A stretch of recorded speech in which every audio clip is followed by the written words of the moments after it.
Selamat datang di pembelajaran Bahasa Indonesia bersama Miss Kania. Jika kemarin kita sudah mempelajari tentang sejarah bahasa Indonesia, di sesi kedua ini kita akan mempelajari tentang linguistik umum.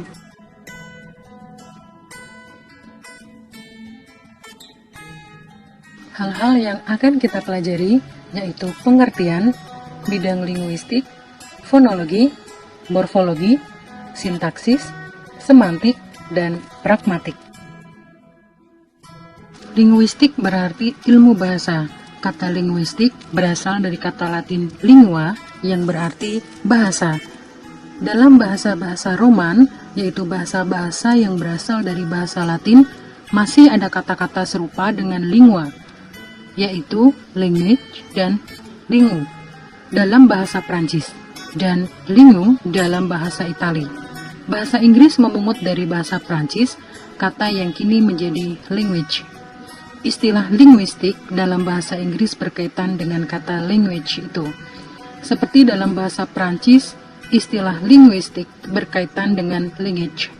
Dalam bahasa Indonesia, linguistik adalah nama bidang ilmu dan kata sifatnya adalah linguistis atau linguistik. Ada beberapa cabang bidang linguistik antara lain fonologi, morfologi, sintaksis, semantik, dan pragmatik. Pembahasan yang pertama yaitu fonologi. Fonologi berasal dari bahasa Latin yaitu fon atau fona yang artinya huruf atau abjad. Fonologi adalah cabang ilmu linguistik yang di dalamnya mengkaji tentang bunyi-bunyi bahasa tertentu menurut fungsinya. Fonetik adalah cabang ilmu linguistik yang meneliti dasar fisik bunyi-bunyi bahasa. Penulisan fona dalam fonologi diberi tanda kurung, misal A, B, dan seterusnya. Huruf abjad secara internasional dan nasional adalah A, B, C, D, E, F, G, H, I, J, K, L, M, N, O, P, Q, R, S, T, U, V, W, X, Z, Z. Sedangkan huruf vokal yaitu ada A, I, U, E, O. Huruf konsonan yaitu B, C, D, F, G, H, J, K, L, M, N, P, Q, R, S, T, V, W, X, Z, Z.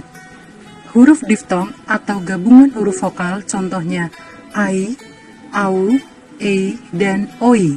Dan yang terakhir ada gabungan huruf konsonan contohnya KH, NG, NY, dan SY. Bidang linguistik yang kedua adalah morfologi. Ilmu morfologi dalam bahasa Indonesia mempelajari tentang seluk-beluk kata. Ilmu morfologi menyangkut struktur internal kata. Morfem terbagi atas morfem terikat dan morfem bebas. Sedangkan morfem adalah satuan minimal gramatikal. Morfem bebas adalah morfem yang bisa berdiri sendiri atau sudah memiliki makna.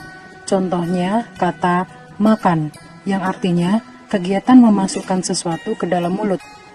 Kemudian yang terakhir ada morfem terikat, yaitu morfem yang tidak bisa berdiri sendiri atau harus menempel pada morfem bebas.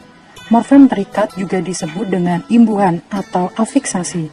Contohnya ber, me, ter, ke, dan lain-lain.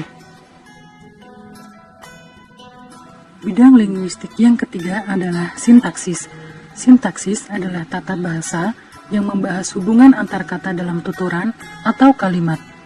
Sintaksis memiliki fungsi, kategori, dan peran. Fungsi dalam sintaksis adalah subjek, predikat, objek, dan keterangan.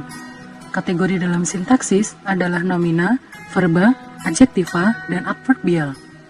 Peran dalam sintaksis adalah pelaku, kegiatan, objek, dan keterangan. Dalam sintaksis juga terdapat frasa, klausa, dan kalimat. Frasa adalah gabungan dari beberapa kata yang tidak melebihi batas fungsi. Contohnya, ayah saya. Kata ayah menempati fungsi subjek. Hal itu juga sama dengan kata saya, yang juga menempati fungsi subjek. Maka dari itu, frasa ayah saya menempati fungsi subjek-subjek. Yang kedua adalah klausa. Klausa adalah gabungan dari beberapa kata yang melebihi batas fungsi, tetapi tidak diakhiri dengan intonasi final. Intonasi final antara lain tanda titik, tanda seru, dan tanda tanya. Contohnya, ibu makan. Kata ibu menempati fungsi subjek. Kemudian untuk kata makan menempati fungsi predikat. Maka dari itu, klausa ibu makan menempati fungsi subjek predikat. Yang terakhir adalah kalimat. Kalimat adalah gabungan dari beberapa kata yang melebihi batas fungsi yang diawali dengan huruf kapital dan diakhiri dengan intonasi final, yaitu tanda titik, tanda seru, dan tanda tanya. Contohnya, ibu makan nasi di teras. Kata ibu menempati fungsi subjek. Kata makan menempati fungsi predikat. Kata nasi menempati fungsi objek. Dan yang terakhir, kata di teras menempati fungsi keterangan. Bidang linguistik yang keempat adalah semantik. Semantik adalah salah satu kajian dalam linguistik yang mempelajari tentang makna atau arti kata. Semantik terdapat beberapa jenisnya. Yang pertama ada denotasi. Denotasi adalah makna yang sebenarnya. Contohnya meja hijau, yang artinya meja yang berwarna hijau.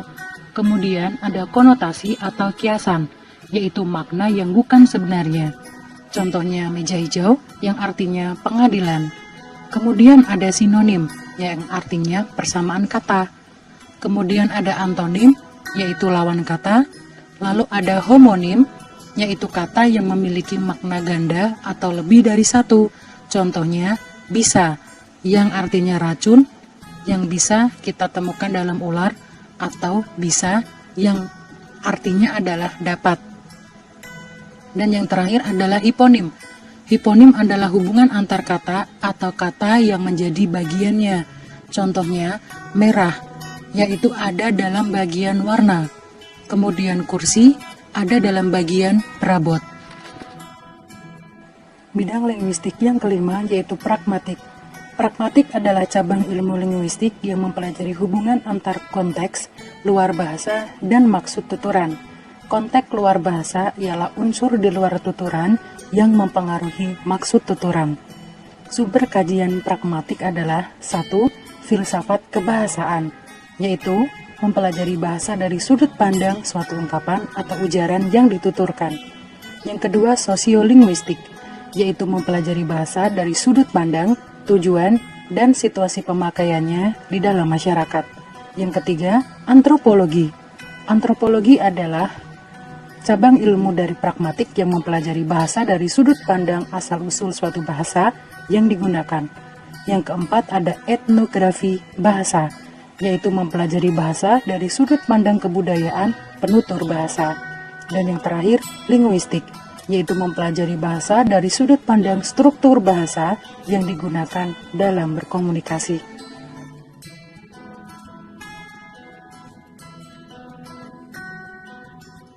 Terima kasih telah menyimak pembelajaran Bahasa Indonesia sesi yang kedua tentang linguistik umum. Sampai jumpa di pembelajaran Bahasa Indonesia berikutnya.